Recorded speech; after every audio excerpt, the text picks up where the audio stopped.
बंधुक देखाई डकायती घटना जड़े गिरफ लुटिथिबा सामग्री जबत।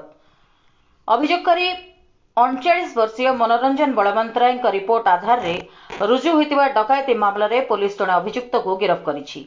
सूचना योग्य जे गत 4 फेब्रुआरी 2024 सकाळ 5:30 मध्य अभियोगकारी मां घर कंपाउंड रे फूल तोलुवा बेले जड़े अजणा दुर्बृत्त कला हुडी और कला जैकेट पिंधि जोर जबरदस्ती भाव परिसर को प्रवेश करथिले।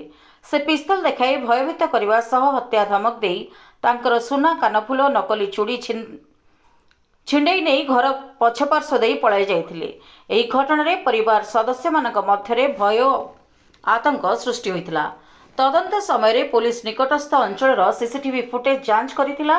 फुटेज रे जड़े लंबा और पतला देहर व्यक्ति कला हुडी और जैकेट पिंधि बंधुक सदृश वस्तु धरी धला रंगर एवेन्यू स्कूटी रे पलाई जाउथुवा देखा जाइतिला।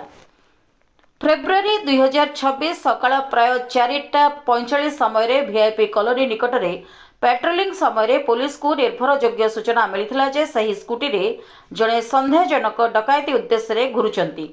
सूचना आधार में सीआरपी छक निकट में अभियुक्त अशेष बेहेरा को गिरफ्त करा पचराउचरा समय अभियुक्त डकायती संपृक्ति स्वीकार करथिले एवं खेलना बंधुक व्यवहार करी अपराध करिथिबा कथा कहिथिले।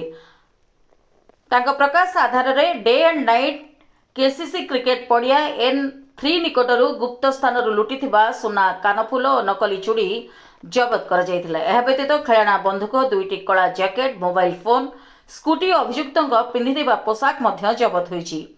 अभियुक्त विरुद्ध में आईन संबंधित धारा अनुसार प्राथमिक प्रमाण मिलिथिबारु समस्त आईनगत औपचारिकता पूरण करी आज तांको कोर्ट को चालाण करा जाइछि।